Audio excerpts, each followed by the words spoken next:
Living a balanced lifestyle doesn't have to be a dream, and wellness doesn't have to be an activity you save for downtime.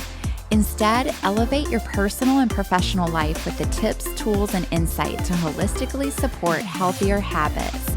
Join me, Dr. Callie Davis, in the Mind-Body Connection for enlightening conversations, inquisitive panel discussions, and illuminating stories from experts in the medical and healing communities who are leading the movement toward a holistic approach to health. Tonight, we have a very special guest on the podcast with Hands on Health. We are so excited to have Dr. Joe Mather. I've known Joe for quite a while, it seems now, pre-pandemic, let's say, professionally. And we have the pleasure of being work neighbors at Hands on Health in our little medical integrative healthcare suite. And real life neighbors as well. And real life neighbors, y'all. Real life neighbors for the past couple of years, which has been a real block, delight. So that counts, right? Yes. And we've had also the real pleasure of meeting all of the Mather's kids. Such a joy when we understand why Dr. Mather has been sleep deprived a little bit over these past few years raising kids. No one tells you that if you have 3 kids that you'll never sleep again. So a busy father and professional researcher, mentor, podcaster. We have a lot to dive into tonight, and I wanted to be able to start us off with Dr. Joe's specialty, one of them, in functional medicine. So I am very intrigued, both professionally and personally, with all of these tidbits of knowledge that Dr. Joe Mather is always bringing to us in our community. And he tends to really look outside the box with cases. And so in an innovative and fresh perspective, he really tries to sort through, some of these problematic cases that have physicians and clinicians scratching their heads over what to do. So I guess we'll start there. Dr. Joe, how did you get into functional medicine and working through the layers of healthcare like you are right now? Yeah, so I'm a family practice conventionally trained medical doctor, and at the tail end of my residency, I found myself in one of those boxes where everything that I was taught didn't help my patients with chronic disease. So it's great when you have conventional tools if you have a patient in the hospital, if you're doing surgery, if they have cancer, but for the vast majority of encounters in the healthcare system, they're chronic diseases. What do you do with someone with diarrhea, 4 times a week, who has abdominal pain, who's got blood sugar that's high? All the conventional tools just weren't helping. And so I looked outside the box, and outside the box of conventional medicine, I kind of fell in love with the idea of functional medicine. And the whole idea of functional medicine is that you can treat the root cause of a disease and get the patient to resolve that disease. The symptoms will go away if you look upstream or if you treat the reason for why they're sick. And it's such a basic, simple idea that's completely missed in that box of conventional medicine. So I have been doing some version of functional medicine really for the last 10 years. But at a certain point in my career, I found myself in another box because the functional medicine that I was taught, I quickly found had a lot in common with my conventional training in that it didn't work on patients. And so I had to kind of break out of the second box and figure, okay, let's start from the top. How do I get these patients better? Because as you practice medicine, and the months become years, and then the years become several years, the patients that come to you are sicker and sicker. And as you get more experience and get better at helping patients, you see more patients who tell you, you are my last hope. I've been to the Cleveland Clinic. I've been to Mayo. I've seen Dr. Hyman and 5 other specialists, and I don't know what to do. And so to help those patients, I really had to look way outside the box in some cases. And so what I do these days, I think of as a blend of the best parts of conventional and the best parts of functional medicine. Nice. So I love it that you just walked us through like these two boxes. I also, yeah, I relate to this. I know a lot of our friends in healthcare that talk and walk this integrative pathway think this way too, common mindset of doing things differently, because at the end of the day, you want to have achieved that feeling of having helped that patient, right? Like really having helped that individual patient. And we find, like you said, over the years, as you become more of the expert in the community, like, oh, that's really been a problem. People will refer to Dr. Joe Mather because the patient hasn't gotten well yet after seeking all kinds of different measures in conventional and alternative. And it really is like looking at that individual person that does not fit into any of the boxes, none of the cookie cutters, right? That's the question that really has driven me is how do I help this patient? Because I'm one of those weirdos that I knew I wanted to be a doctor at like age 8. Right? Yeah. And I was lucky enough to be able to just make that happen. And you get out of university, go to medical school, all of a sudden you're a doctor. I just assumed that all I had to do was get through my training and I'd have the tools to just help people heal and it's off to the races. Right. I remember one day near the tail end of my residency, looking over my cases of that day. And this was late in my 3rd year, and I had already taken a job, knew I was going to work in New Zealand for a year. But I was looking at my charts, and no one had gotten better. I saw 10 patients that day, and no one was better. And yet, I knew that I was reading more than my classmates. I knew the guidelines better than them, right? And so I thought that, if I just kept reading more guidelines, reading more about new medications, I'd be able to help them. But I realized that the tools that we were taught really didn't have much to do with helping people heal. It wasn't too long before that day, I remembered I had a patient who did get better. And it was funny because I hadn't seen her in 3 or 6 months, and she walked in and she was a completely different person. Her eyes are sparkling. She's kind of bouncing. She had lost maybe 20 pounds. Her skin was clear. I was like, what the hell happened to you? It turns out she stopped doing everything I told her. So she stopped the high fiber diet. She stopped the ADA, American Diabetic Whole Foods diet, right? She started sleeping better, right? All of the guidelines. She stopped all the medications I was giving her, metformin and glyburide. She started healing because she was eating healthier. She was moving. She was sleeping. All the things I had never talked to her about. Yeah. And when I was kind of down on, man, how do I get my patients better? I remembered, and I said, geez, there has to be some place where I can go where they can teach me this lifestyle piece that I was missing. And that's when I found the Institute for Functional Medicine. Nice. Yeah. And so really, did that take you through learning more about those pillars and fundamentals then, like sleep and movement and food? It did to an extent. But my disappointment with the IFM is that it seemed to me that a lot of their training had to do with not prescribing medications, but bombing a patient with supplements. And so you get through a lecture on female health, and here's 12 nutrients you can give. You get through a lecture on chronic bloating. Here's 12 nutrients you can give on glucose, on weight loss, on brain fog. And it seems to me that some of the functional medicine educational bodies are paid for by labs and supplement companies. And so their educational materials tend to be a little biased. And so there is absolutely some wonderful things I learned there, but using that model, I came to realize was not going to be the answer.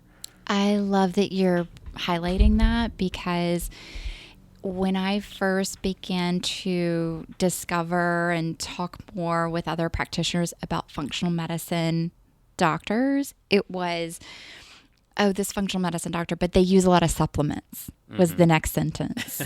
But they use a lot of supplements. And I'm like, and when I was first understanding what it was, who really wants to go and be like, oh, well, don't take these pharmaceutical pills, but do take these other pills? It's like these practitioners have gotten to the point where they recognize that prescribing 12 medicines is a bad idea, but the leap they make is, okay, we're going to substitute lisinopril with potassium and magnesium, and all the way down the line, every drug just gets a natural replacement. But for the same reasons that patients do horrible on multiple medications, patients do horrible on multiple supplements. Yes. We get patients who have chronic GI problems, who have brain fog, who don't sleep, right, from supplements. And it's not uncommon that a patient will come to my clinic and the very first thing I'll ask them to do is stop every single supplement, because there's no way we can tell what's working or what's not working when there's just so many variables coming in, when they're taking so many things. Right. And then it's like you're dealing with a more complex case just because they've been through the gamut of functional medicine treatments then. Exactly. So you have, they've been sick and the conventional medical system hasn't helped them. So they go find another doctor who may be integrative trained, maybe functional medicine trained, maybe a holistic, maybe a naturalist, a dietitian. And each one of these stops, they pick up a couple supplements, and they don't get the full workup or the full story from any of those folks. So they end up substituting with Reddit forums and podcasts and blogs. And so then they end up self-treating. And so then by the time they see me, they're on this huge list of supplements and they have no idea what's helping and what's not helping. Yes. So I have a shortcut for all of you hands-on health listeners. Just go see Dr. Joe Mather, okay? Root cause. I would like to take that, because you're kind of leading us into an example there of that typical patient who's been through the two boxes of conventional medicine and functional medicine. And they arrive at your door and they're loaded with supplements. They've tried a lot of strategies. They're probably feeling pretty overwhelmed from all the strategies that they're implementing or have tried. And so how would you start with that patient in a visit to unpack like what the root issue is? For most of these patients, they've been sick for 5 to 10 years, and they have a lot of insight into their symptoms and their illness. And so the first thing is just stopping and taking time to listen to their symptoms in their body right now. Yes. Not 3 years ago when they had that breath test that was maybe positive, or 5 years ago when the person told them that they had mold. What's happening right now? And with that basis, there's almost always things that were missed. And it comes down to kind of the biases of conventional and functional medicine. If they've mostly seen conventional doctors, the likelihood that they've missed a problem with sleep apnea, a sleep deficiency, poor circadian rhythm, dietary problem, maybe they're not eating enough, maybe they're eating too much, maybe they've messed up and they're eating way too much processed foods, maybe they think a carnivore diet's a good idea, right? You start with the lifestyle really heavily in the patients who've mostly done conventional, because that's most likely the piece that might have been missed. For the patients who've primarily seen integrative doctors, that's when it's really important to put your conventional hat on, right? I had a patient who came in to see me from Florida with a host of symptoms and problems. And this patient had been to a half dozen of the biggest names in functional medicine. So the people that are selling books and on podcasts and the famous people. Which seems to be in Florida, right? The practitioners this person had met were not in Florida. Okay. Maybe, I don't know. Thinking Clearwater, Jacksonville. Okay. Not that one. Okay. But this person had an iron deficiency, a ferritin of 6. And all of the fanciest names ran a whole bunch of expensive tests, but no one corrected the iron deficiency. Wow. That if you just reviewed the chart, she had horrible periods, an early diagnosis of endometriosis, and clearly was iron deficient years before. Right. But all the functional medicine doctors, they wanted to treat their specialty, their MTHFR. They wanted to talk about the methylation. Another one wanted to do MCAS and just throw her on mast cell stabilization. So she was someone who the root cause was, let's just back up and make sure something simple as correcting an iron deficiency wasn't missed. Right. Okay. Okay. It helps helped her quickly. Yeah, the real simple, like, I would think that would go back to your like medical school training, right? Like one of those. It's one of those layups that Yeah. shouldn't be missed. Yes. Right? Yes. Like you're off the team if you miss that layup. Right. Wow. So Almost always what you look for the things that have been missed, overlooked, or maybe put to the side, and you find what gave or what gives symptom improvement. And if you're doing a good job, you should be able to identify a few things in their history that worked in the past year. You should also be able to, in the first month, give them 2-3 things to try, and whatever works to reduce symptom, that gives you the best insight into what system of the body needs more support. So if you ask them to fast and the brain fog goes away, you have a very clear idea that this might be SIBO, right? If you put them on a lower carb diet, it might be insulin resistance, and on for whatever treatment you think that patient needs. And then you double down on what works and you stop doing the things that aren't working. Okay, so now we know how to do your job. That's right.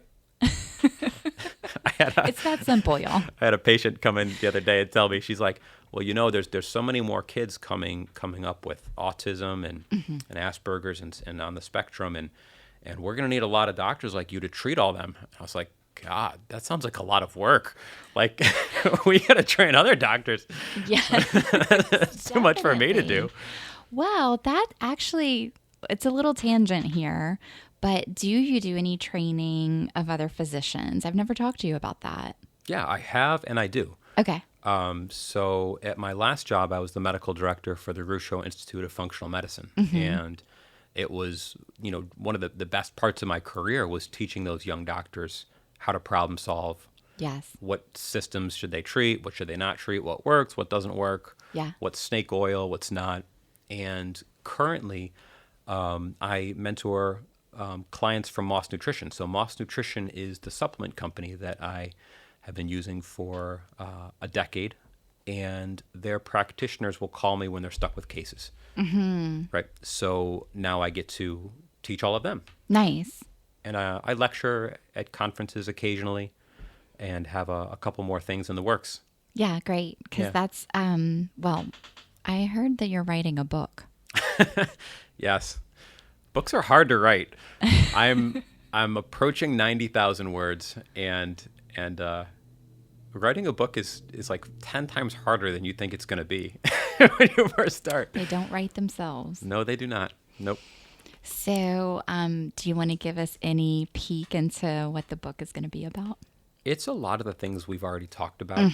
It's talking about how functional medicine is, if it's not already there, it's quickly getting to the point where it's hurting more patients than it's helping. Let's do bullet points on that, because I love this part of your brain where you would say functional medicine could end up harming this segment of the population. And how could it? So I'm trying to be nice. I think it is hurting more people than it's helping. And the one way is financial harm. Okay, so many functional medicine doctors have made a business model where they make money by selling supplements directly to patients, and they sell labs directly to patients. This leads directly to the biggest problem in the field. Someone comes, they ask a functional medicine doctor for a workup. I had a patient who came in, he's from Virginia, flew into New Orleans and saw me. He had flown across the country, and the physician he saw in New York, before seeing him as a patient, had him do $6,000 worth of blood work. Wow. And that's not an uncommon story. So that's just like through the protocol that they're receiving on the front end. We need this blood work to treat you because everything has been missed. So instead of looking at what had already been done, instead of listening to the patient, and he just hears the blood work.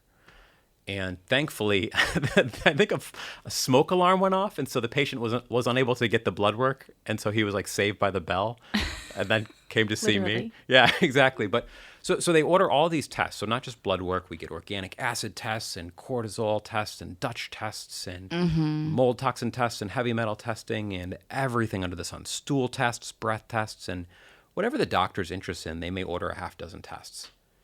And already a patient is several $1,000s in the hole, several $1,000s they don't have to spend on treatment. Right. So you have a lot of these tests are inaccurate. They're not black and white, right?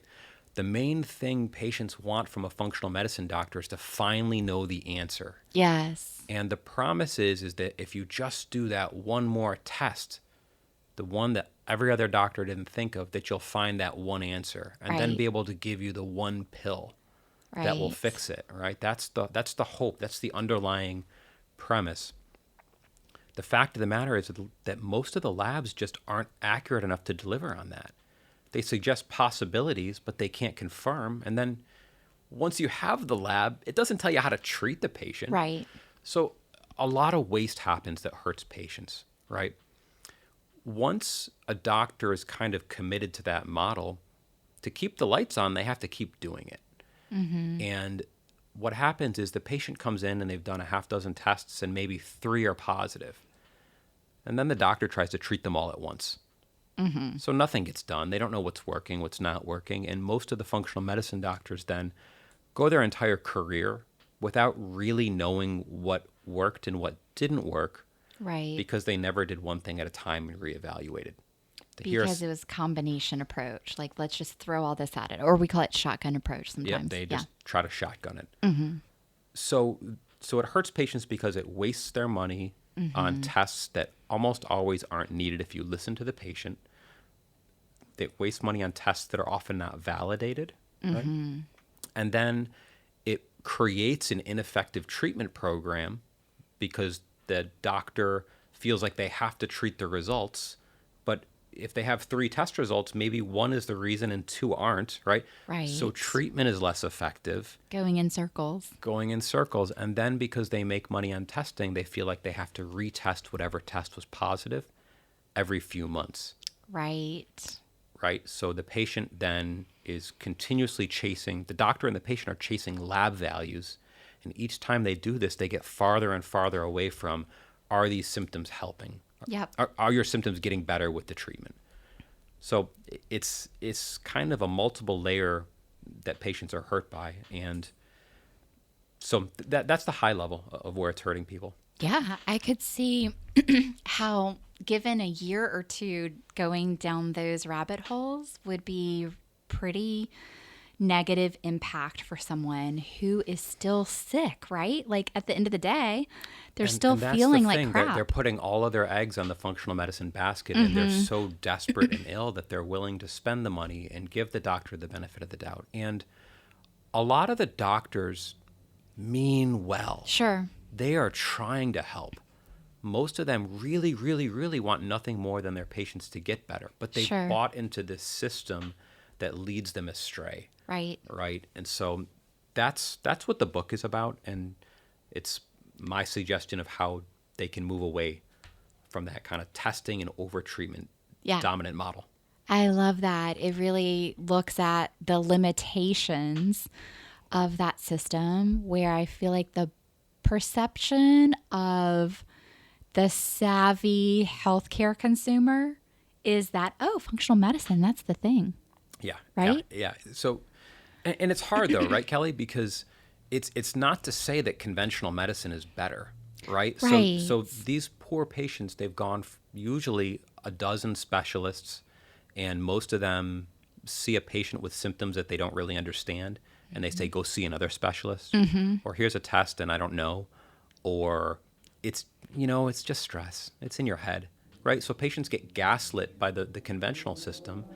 The doctors think that they can fix chronic disease with a CBC, a CMP, a TSH, and a lipid panel, and they keep running those 4 tests over and over again, and they're like, well, your labs are normal, so right. I guess it's maybe we'll get you a psych appointment. And not to say that mental health can't cause illness, but people know when they have mental health problems, and they know when they have physical problems, and it has to be the most horrifying, frustrating, devastating thing in the world to just be told by the conventional doctors, your tests are normal. Yep. Go somewhere else. Yes. So it's no surprise that these patients fall into integrative and conventional care, because conventional medicine offers them virtually nothing.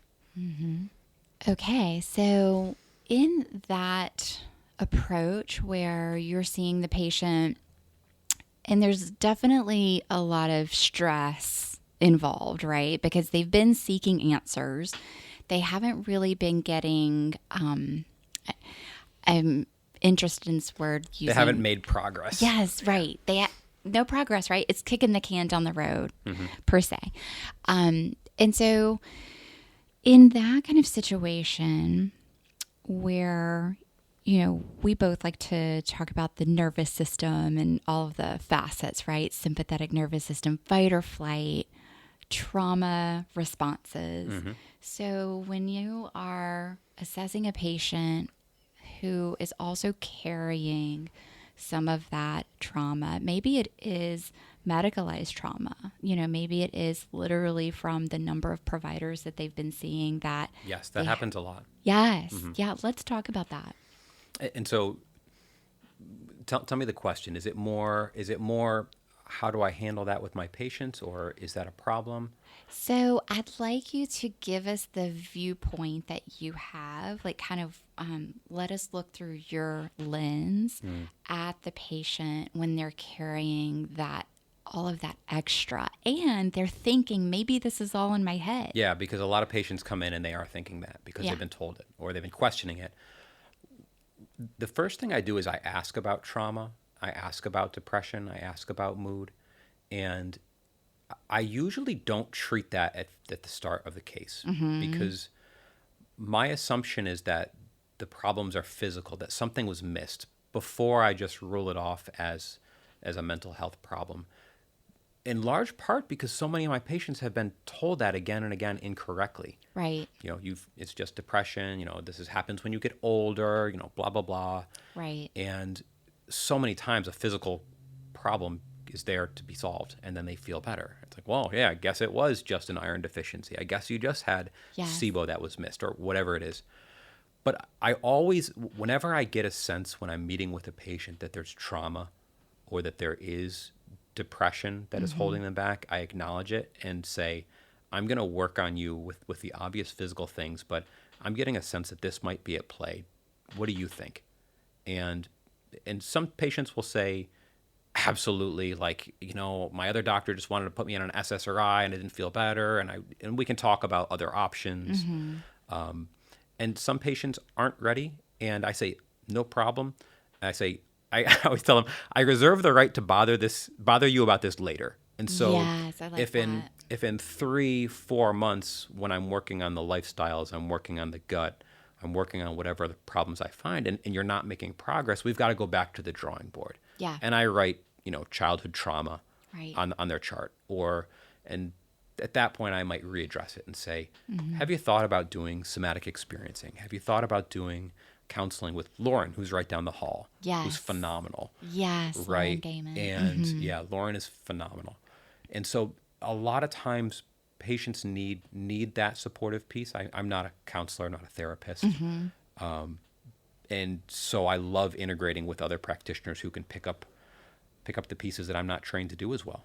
Absolutely. I think that we both like to have open mindset when it comes to those specialized providers like Lauren, like we have Aline Salou in our community. Yep, who treats me. She's phenomenal. Love her work of somatic experience too. And what other types of providers do you like to call upon, refer to, pick their brain with cases? Well, one is you.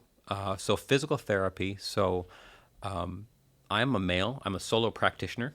I'm the only one in my office. So although I was trained in GYN and OB, I don't do pelvic exams anymore. Right. And there are patients who have constipative syndromes, for example, and it turns out they have pelvic floor dysfunction. Yep. Right? They've got scarring from C-sections. They have trauma. And some of these patients, if I'm doing the treatments for the gut that should fix their constipation, but they're not getting better, it tells me something was missed. And so having you available to help with pelvic floor is wonderful. Yeah. Another is just general musculoskeletal health. Yes. So Amelia is also right next door to us. Our orthopedic guru of Oh my physical God, yeah. therapy. She's got all the experience. She's worked in so many different places. It's not just here, let's strengthen your quads for your knee. It's thinking about what are the biomechanics, and here's 6 different things we can try for it. Yes. Right. So, Yeah. How all things move together. yep. So I have patients man, I had a patient with shoulder pain. Amelia knocked it out in 2 visits. I know. That's great. She is so fast You're like, in yeah, her oh, execution. okay. Yeah, Yeah. totally. Cool. And the movement piece, I do, well, of course, because I love the movement part. Mm-hmm. When, the case that you're presenting, like the picture that's unfolding of this type of patient who's been around the medical community and is still sick. I think it's worth mentioning here. The movement piece is such a big piece, Yes. such a big correlate with Yes. if they're going to get better or not. We think of functional medicine being looking for the root cause, and one of the main root causes of illness is simply how we live. We live in a very sedentary world. Yes. I stand and sit in front of my computer all day, and so many professionals now are just glued in front of their computer. Yeah, and this in causes... one static posture, y'all. So you could explain better than I, but I'm seeing cervical disc herniations at an early age. I'm seeing all sorts of neck and shoulder and back problems, and Text neck. yeah, yep. I'm seeing metabolic derangements. I'm seeing more insulin resistance. I'm seeing higher incidences of body fat, lower skeletal muscle, which changes. Younger. This is all younger. Yep, which changes the metabolic health of someone, and that changes their cardiovascular disease health over time. And so, this is a really deep problem. But if we're right, then simply moving the body would help. And there are a ton of patients who, when I get them walking every day, and I've had several patients literally go from bedbound to regaining all of their energy by starting at 1 minute of walking a day. Yes. And then every few days adding another minute. And there's something magical that happens somewhere around the 35-minute mark where I tell them I have no idea what's happening, but I tell them your ATP, your mitochondria just turned on. And I let them know that I made that up. But there's something very distinct that happens with the nervous system health. I think with there's a trauma piece that can be released as the body slowly convinces itself it's safe and healthy enough to do this work. The rhythmic. That allows some healing. And so, yep. Oh, I love that. Hitting on And it's not just a hippie thing. This is in the conventional medical literature, progressive exercise therapy. Oh, yeah. So, and that, are you referring to specifically gradual dosing? Yep. It's and particularly studied on... in chronic fatigue, fibromyalgia, myalgic encephalopathy. These are pretty well-known, well-studied treatments. Yes, and they work. And they work because they're treating the reason why we're sick, right? Totally. No one's moving. Right. You got to be outside for your circadian rhythm. Get outside, get out of bed, get those legs moving. And I would say this is that progression. The piece of it is so important that you begin at a low dose. That the level that you're comfortable with. Yeah. So maybe it's a minute. Maybe it's 5. Maybe it's 10. But here's a pearl. So I see a lot of patients who have variants of chronic fatigue. Many of them have been exposed to toxins, mold, heavy metals, plastics, and they become really profoundly, devastatingly ill.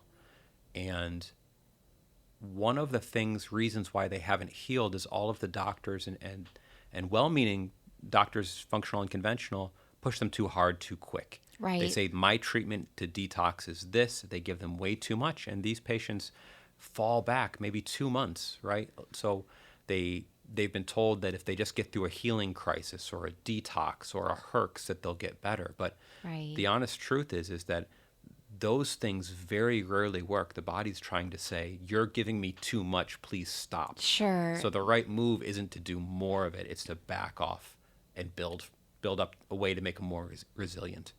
That is wonderful visual of how we would treat any type of fatigue issue, right? Because we need to work on conserving energy. And we need to work on, it even makes me think of one of the other pieces of your podcast recently that I listened to about just resting the gut, how healing that is. Fasting. Yeah, this is the reason why fasting works so wonderfully. Yeah. Not overdoing it. Yeah. Just in general, right? It's hard for our society to take a break, but Yeah. it really needs to. Yeah, It's totally. okay not to work all the time. Yeah. Yeah, it's all right. It's okay not to eat all the time. It's okay not to drink all the time. Like, we are in New Orleans here, so we do have Yep. many Yep. many playgrounds of eating and drinking and all the things, and then sit at your desk all day and sit at a computer. So, okay, so counteracting some of those modern society lifestyle things that can really get at us, Yes. our work lifestyle, being dehydrated, eating convenience foods that are processed. And then the next stage is going to the gut. So Yes. there are absolute patients who come in and they're sick and they have a freaking perfect lifestyle, right? They are eating healthier than I, right? Getting And 8 hours of sleep. 8 hours of sleep. And, and when that happens, you don't just double down on the lifestyle. You don't tell them to eat healthier, Right. You give them an eating disorder, right? And Right. they should walk out. If they're already eating healthier and you tell them to do a diet, it's just crazy. But Which that happens so often. if a practitioner's only tool is a diet, Yep. and then they'll just keep doing the diet. But when the lifestyle pieces have been satisfied, when you don't have any basic low-hanging fruits like iron deficiency, sleep deprivation, OSA, sleep apnea, and they're still sick, you look to the gut because so much of chronic disease is in the gut. We have IBS is an epidemic in this Yep. country. I've heard you say Millions everyone and has millions. IBS. I'm biased because I treat a lot of patients with gut issues. So some days I feel like everybody has IBS. But I mean, I feel like in integrative circles, we could all kind of nod our heads yes to that too. Yeah. The gut, I focus a lot on the gut because fixing the gut so often fixes other systems. You clean up SIBO, brain fog goes away. You treat candida, the skin gets better, right?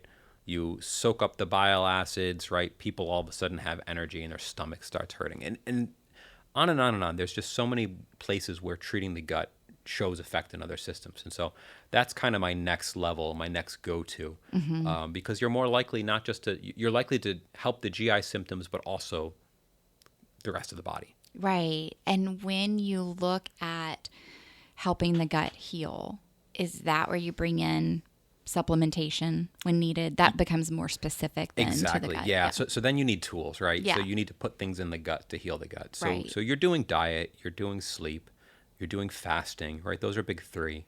But I am a huge proponent of probiotics. So I use a Yes. lot of probiotics, and it's important not to use one type. I use 3 in my patients, 3 classes of probiotics. And so my patients get a lot of probiotics because they work, right? Yeah, right. They not only reduce symptoms, but again, I'm looking for treatments that fix 2 birds with 1 stone, right? And so we know probiotics lower blood sugar. We know Yes. they help with brain fog. We know they lower the LDL, right? They are doing a lot of work in the body. They help with brain fog, depression, quality of life, constipation, stool regularity, abdominal pain. Just the list goes on. So if you're going to pick a first-line treatment, in my book, it's almost always probiotics. Yeah, it sounds pretty powerful to rely on that. They bind toxins, Yes. right? So it's a really helpful piece to start off with. And then it's per the patient. Some people will need herbal treatments for their gut. Some people will need antibiotics. Some people may need secondary tools like elemental diet or immunoglobulins in the gut. There's just a lot of tools that are available. And the gut is so much fun to treat because, like the kidney's hidden. Like it's hard to get at the kidney, but if you swallow a pill, it goes right where Yes. you want it to be, Right. right? And so Right. the gut is a pretty easy system to fix. Yeah.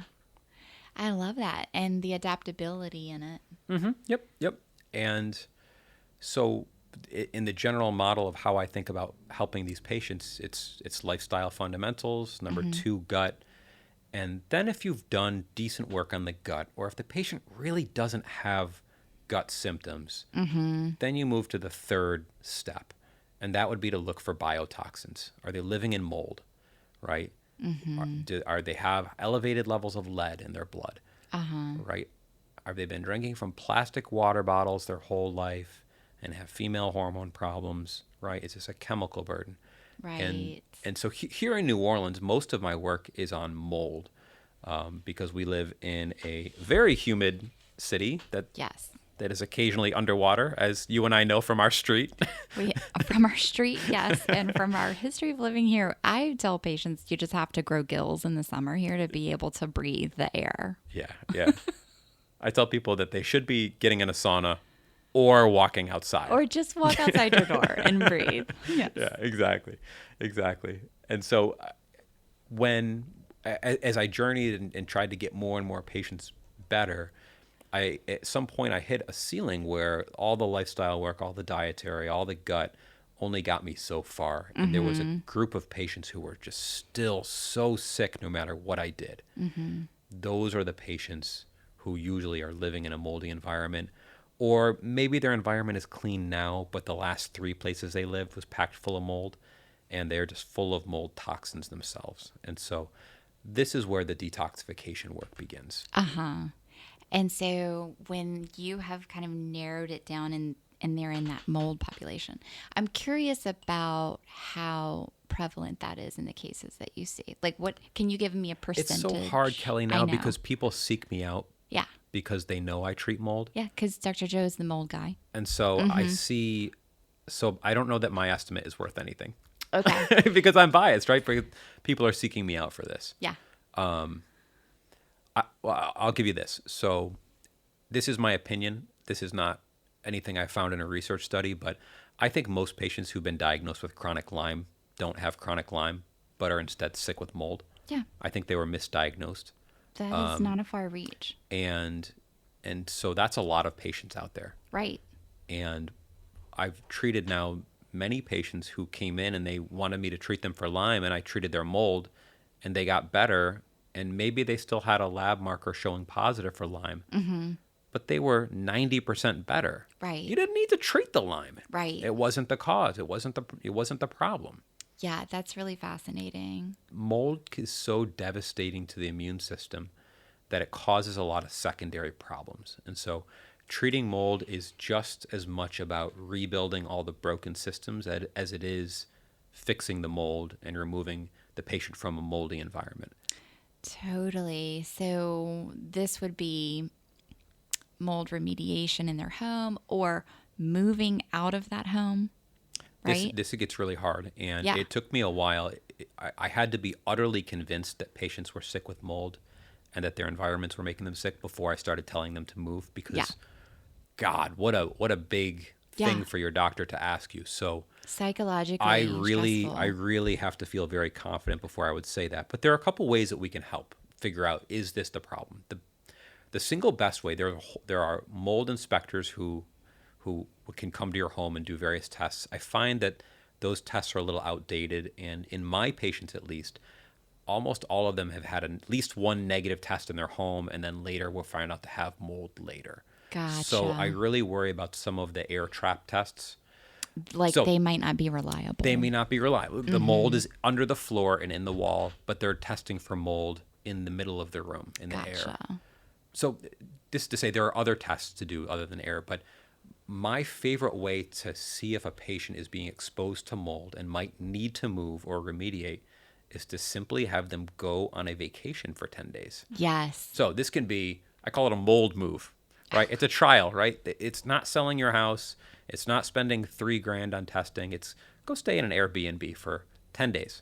Wait, I would love to be able to get that prescription from I have written a prescription for that before. 10 days vacation. Thank you. Well, so it doesn't have to be you're not sipping, cocktails on the beach. It can be you go stay with your mom. Right. Just you go get stay out with of your that friend. environment. Get out of that environment. And if you are being made sick by your environment, patients generally feel across the board multiple symptoms get better. And it's not like a little bit. It's not like, maybe my skin's a little clearer. It's like, oh my God, my brain fog is gone and my digestion is better and I'm not crying every day. Wow. Right? I'm 40% better across the board. It's not that that cures you in a week because these Right. patients are usually pretty devastatingly sick. The patients who've been sicker for mold, sometimes it takes longer. That's why I say 10 days, because sometimes it takes about 7 days Right. for their really vulnerable patients to turn it around. Right. But the key here is you should feel better in a different environment. And it doesn't have to be a zero mold environment. It just to have less mold in your house. Yes. Okay? Right? And the key then is they feel better in the other environment. And then when they return to the home, all the symptoms come back, usually in 24 hours. Wow. It's And like so falling if off a that cliff. pattern happens, then maybe it's not mold. Maybe it's asbestos. Maybe there's carbon monoxide. Maybe there's radon. Whatever the problem is, it's very clearly environmental. Right. And if you're being made sick from an environmental source, the treatment for poisoning is to stop drinking poison. You Right. have to not be in that environment. And Remove so the source. maybe it means then that they're convinced there's a problem and they may spend $1,000 or $2,000 in the bathroom now, and then in 6 months they might work on the kitchen. Right. Or it might be that they're in a place where they just go stay somewhere else until Right. they're better. And so okay, thank you for explaining that so well. And in this particular case, I'm assuming that you can't do anything medically for them if they're going to continue in the mold or toxic environment, right? Nope, that's Like, not not true. There are some doctors who Okay. say that, but I think that that's really unfair to a patient Okay. who's really, really sick, because those patients inevitably they haven't been given the right treatment. They've been said, here is all the glutathione you can eat. We're just going to detox blast you. It just hasn't been here's treating all the the issue. antibiotics. Right. So there are fundamental treatments that can help build their resiliency. So maybe, and here's the thing. So if they're in a moldy environment and I give them everything I know to do, and mold is their cause, they only get about 20% better Okay. with all the treatments. So there comes a point in some cases Yeah. where we're 6 or 8 months in and I'm like, geez, Nick, like I don't know what to tell you, man. Like I've given you everything and you're 20% better. That's not good enough for me. I know you feel like hell. Like I think you got to try staying somewhere else. And sometimes that gets Yeah. them through. It's something to get over the hump. Yeah, exactly. So being dogmatic about move now, that doesn't help Right. anybody. And I won't treat you until you move. Right. They can take probiotics. They can do limbic retraining. They can do therapy. They can do walking. They can get off the thyroid medicine that they're taking too much of, or whatever it is. Right? To help their nervous system become more resilient even when they're in that environment. Yes. Yes. And that's where the limbic retraining really, really helps calm the nervous system. And that can make the difference between someone healing or not. Yes. So that entire category of the autonomic nervous system, I would love to spend another whole hour on that topic with you. I'd love to spend another hour even on the mold, right? I'd love to spend another hour on SIBO, Sure. your SIBO brain I want to pick. So why don't we do a part 2? I would love to. And that would be really fun because I learned a lot from you tonight. I loved how you were able to walk us through, some of this problems within the functional medicine system and how your work is disrupting that in a way that helps the individual patient to find healing and to actually feel better at the end of the day. I think disruption is the right word. And it's so hard because I'm really not a bomb thrower. I'm not a very confrontational person. You're just going to write a book full of confrontation. I know. But why the field needs to be disrupted is it's hurting too many people. So if it was just a doctor making a lot of money on the side, who the hell cares? But when it comes to the point where the patients are being hurt by these practices, that's when I think we need a line in the sand. And that's when some of this stuff needs to be called out. Absolutely. Lovingly, because, if I didn't learn functional medicine, I wouldn't have been able to help so many patients. But also the field needs to grow up. Yeah, grow up and just grow, right? Evolve. Okay, so let's wrap it up with this question. What is one of your favorite wellness practices to keep your mind, body, and spirit feeling good? So I'm Buddhist, and meditation is the answer. So, in particular, this past year, because I've been dealing with, as you know, a herniated disc in my back, and so you haven't Not heard me fun. playing drums in the neighborhood. I haven't been able to run, and even at a point, walking was just really, really flaring my back, just making it hard to get through my day. I've been meditating a lot, and I feel like this is the answer to a lot of the societal problems with our attention spans, and we are asked to have our attention in so many different places, and that causes suffering and anxiety and depression. And I think the American society at large could use a dose of 20 minutes of meditating on the breath every day. Yes. Or whatever practice works for you. I mean, this works for me, but that's the first answer that comes to my mind is very clearly learning to meditate and giving it time, because it's hard. It's really hard if you've never meditated before. But it's one of those things that it's like any skill. The more you put into it, the more you get out of it. Yes. Right? And it's almost like you have to get up the hill, push that boulder up the hill far enough to where then it starts rolling on its own. And then you see the benefits carry into your life. That's beautiful. But it's hard pushing it. It's hard pushing it up. You're like, the first time you meditate, your mind just goes away and away. And even today, I went on a walking meditation, and nice. and almost every 2 breaths, I've been meditating for 4 years, my mind was wandering. Yeah. And so it happens, and it's okay. Yeah. Right. And to accept that, and to have the like you said, skill to come back. That's it. And come back and come back. Yeah, that's really beautiful. I love that. Well, thank you so much, Dr. Joe Mather. I really love talking to you, and we will come back again and dive into some other categories together. Thank you. Thank you.